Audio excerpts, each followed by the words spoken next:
Shalom. Perkenalkan saya Abuna Markus Malar OSA, seorang imam rohaniawan Katolik, tapi sekaligus sebagai seorang praktisi hukum, pemerhati hukum di Indonesia. Saat ini saya mau buat video khusus terkait situasi Indonesia saat ini, tanggapan saya, otokritik saya terhadap praktek kekuasaan, situasi sosial politik, dan penegakan hukum di Indonesia saat ini.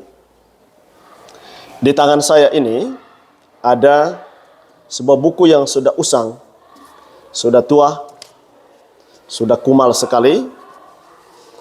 Tulisan Santo Agustinus, judulnya City of God. Yang dalam bahasa Latin, dalam bahasa asli Santo Agustinus, judulnya De Civitate Dei. Atau dalam bahasa Indonesia bila diterjemahkan, Kota Allah. Buku ini masih dalam bahasa Inggris. Buku tua. Pandangan Agustinus tentang filsafat politik. Juga ada unsur teologi di dalamnya.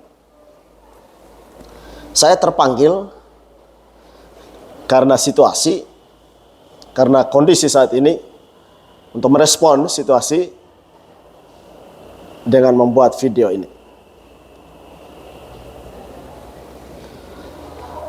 Pertama-tama, saya akan menjelaskan secara singkat tentang apa yang dikatakan Agustinus melalui buku ini.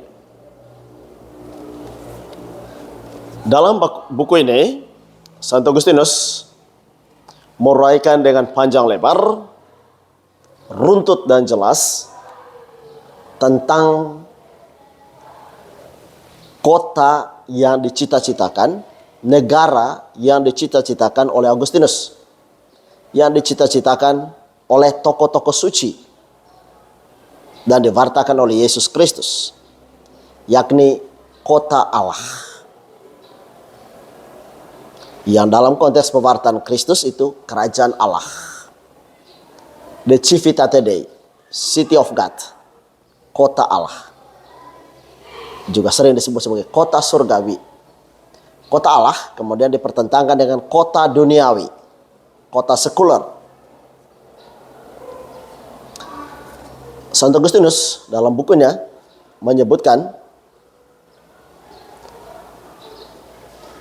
bahwa dalam kota Allah itu yang menjadi rajanya, menjadi pemimpinnya adalah Allah sendiri. Dan warganya, citizen, society, masyarakatnya adalah para malaikat yang pertama, malaikat-malaikat sorgawi, dan orang-orang yang mengikuti jalan kebaikan, jalan kebenaran, jalan kebajikan, jalan Allah yang telah ditunjukkannya berabad-abad lamanya melalui para nabi, yang puncaknya dalam diri Kristus. Orang-orang yang mengikuti jalan itu dan melaksanakan perintah-perintah Allah, melaksanakan aturan Allah, itulah yang menjadi warga negara kerajaan Allah itu, warga kota surgawi, warga kota Allah. Dalam kota Allah diwarnai dengan kebenaran, kejujuran, persaudaraan, keadilan, cinta kasih yang tanpa membeda-bedakan orang, golongan, kelompok, atau ras tertentu.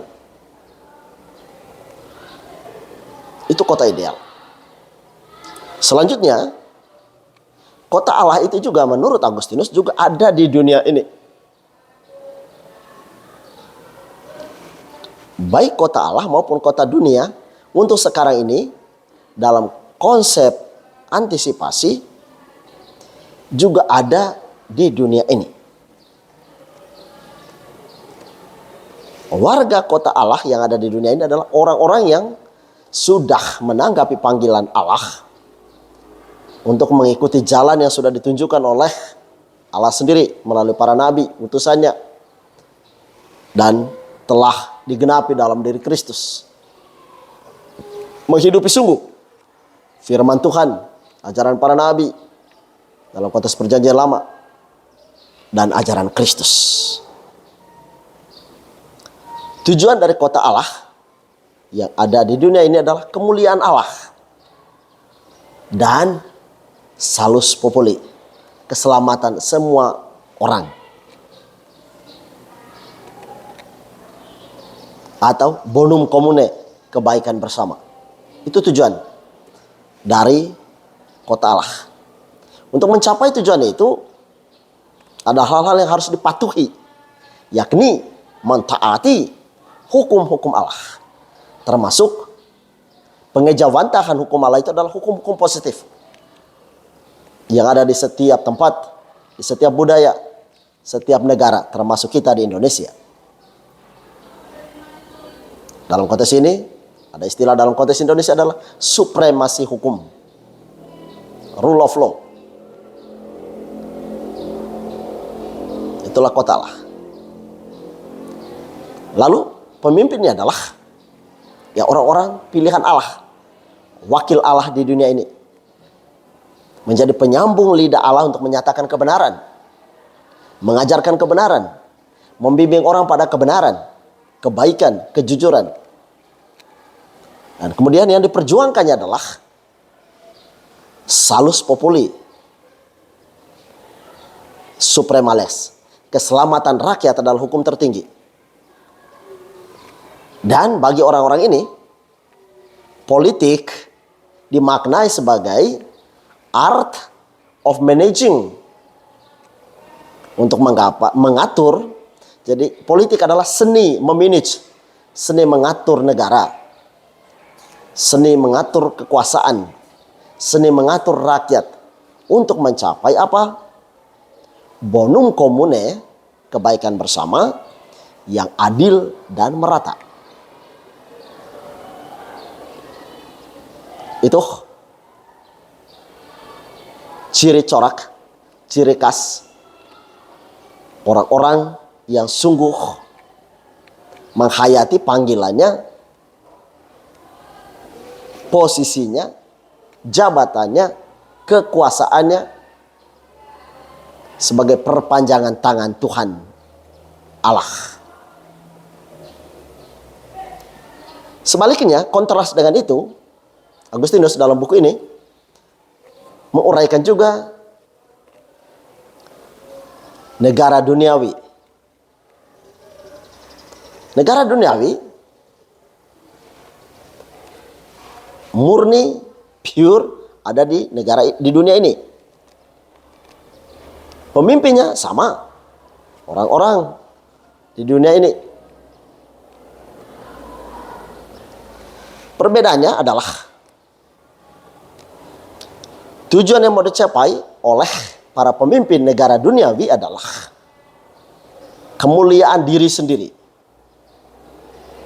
Kekuasaannya dipergunakan untuk memenuhi hasratnya, libidonya dalam bidang kekuasaan. Bahkan untuk mencapai itu, dia akan menghalalkan segala macam cara. Termasuk mencederai hukum.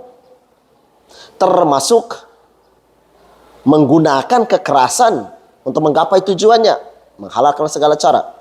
Seperti yang dikatakan oleh Machiavelli. Lalu tujuan akhirnya kemuliaan dirinya, kepuasan dan kepentingan kelompoknya, cinta diri. Kalau kota Allah tadi kemuliaan Allah dan salus populi, kesejahteraan rakyat, dan cinta Allah, cinta kepada Allah dan cinta kepada sesama. Tetapi dalam kota duniawi, semuanya diperuntukkan untuk dirinya. Dirinya itu bisa personal, tapi juga bisa kelompoknya, keluarganya, kolega-koleganya, yang satu kepentingan dengan dia, satu tujuan dengan dia, satu roh dengan dia. Itulah yang dikatakan oleh Agustinus dalam buku ini. Lalu sekarang apa relevansinya dengan situasi kita di Indonesia saat ini? Sekali lagi saya terpaksa membuat video ini menyongsong perhelatan politik Pesta Demokrasi 14 Februari nanti. Hari ini tanggal 31 Januari 2024. Saya terpanggil untuk membuat video ini sebagai bentuk tanggung jawab saya, kecintaan saya terhadap negara ini, dan panggilan hati nurani saya untuk menyampaikan suara profetik, suara kenabian, sekaligus otokritik terhadap situasi perpolitikan di Indonesia saat ini.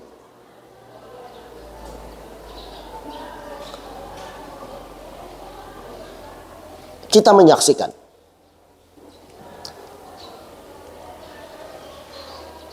di masa akhir kepemimpinan rezim sekarang Bapak Joko Widodo, terlalu banyak praktek-praktek, tindakan-tindakan atas nama kekuasaan yang bertentangan dengan nilai-nilai luhur budaya, nilai-nilai luhur peradaban, juga bertentangan dengan konstitusi yang menjadi perekat, pengikat, pengatur kehidupan berbangsa dan bernegara.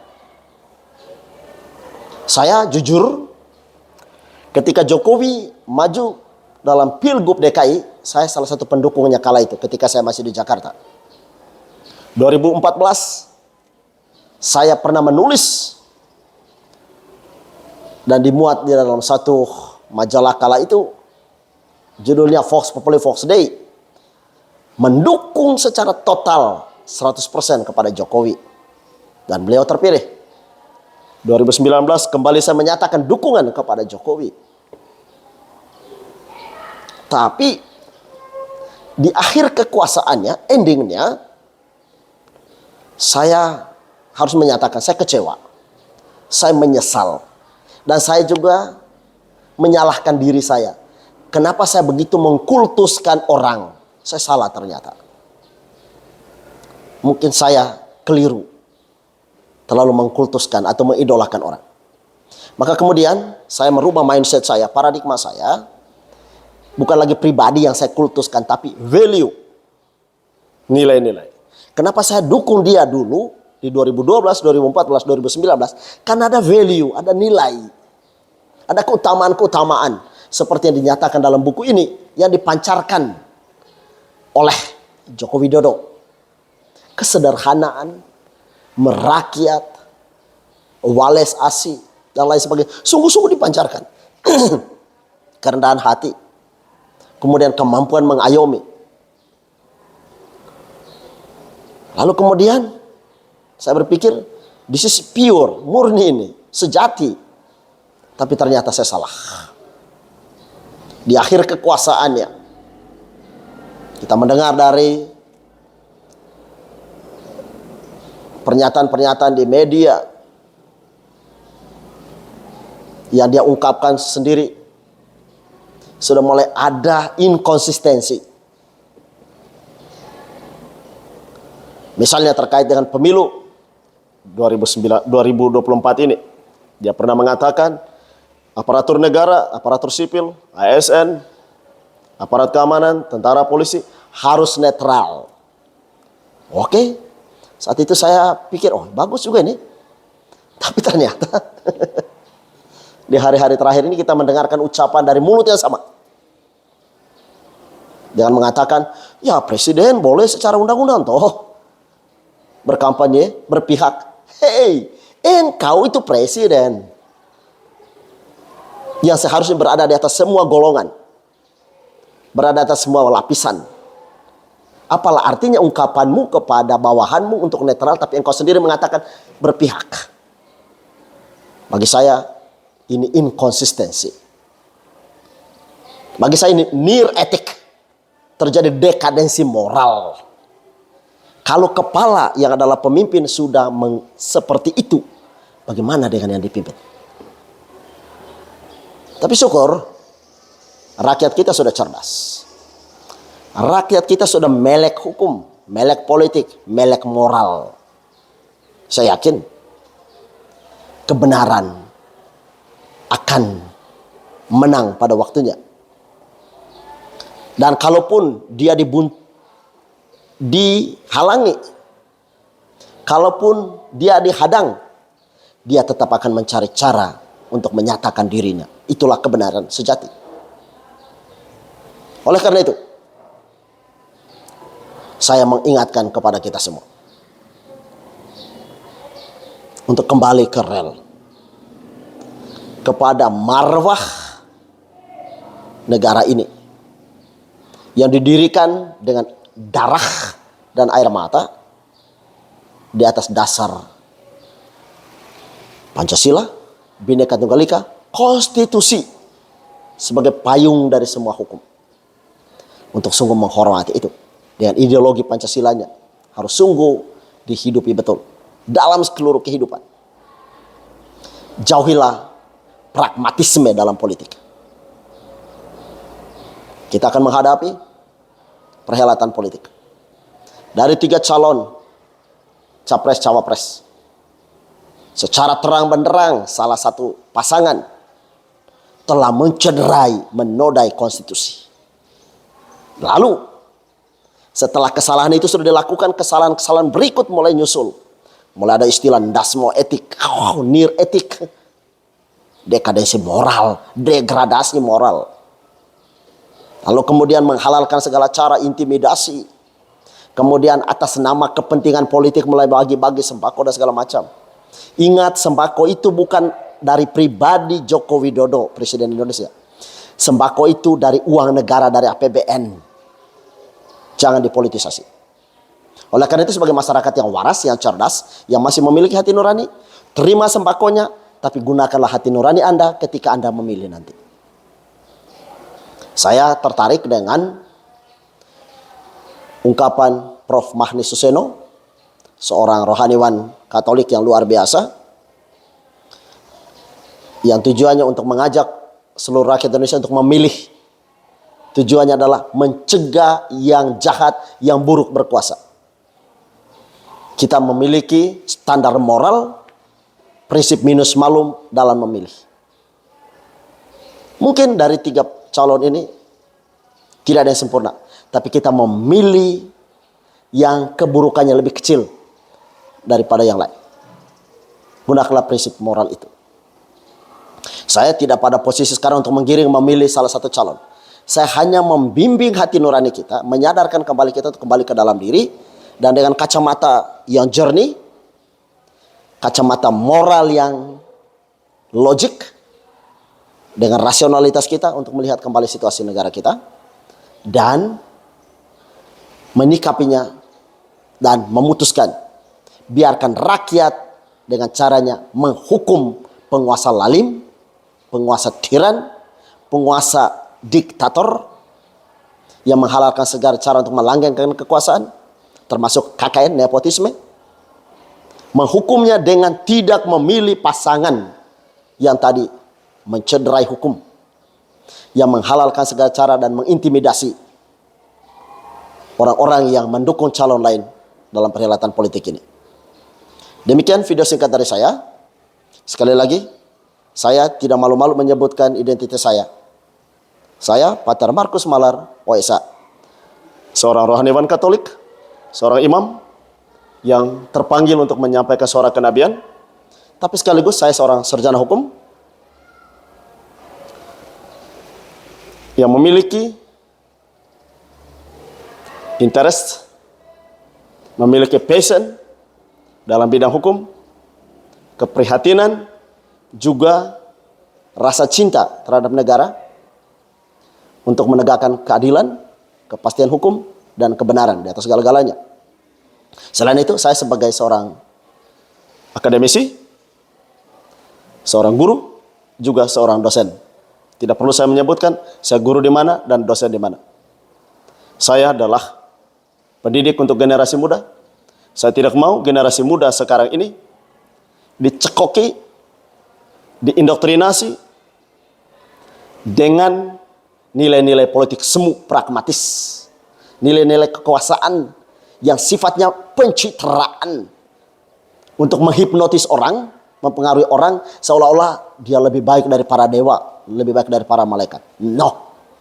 For me, no. Marilah kita membangun kembali kesadaran kita. Marilah kita menumbuhkan kembali identitas bangsa kita yang dibangun di atas darah dan air mata, dan diperkokoh dan diperkuat oleh ideologi Pancasila dan konstitusi kita, Undang-Undang Dasar Negara Republik Indonesia tahun 1945, yang selalu menjunjung tinggi kepastian hukum, kebenaran, dan keadilan, serta bonum commune bagi seluruh warga negara Indonesia. Salus Populi Suprema Lex. Salam.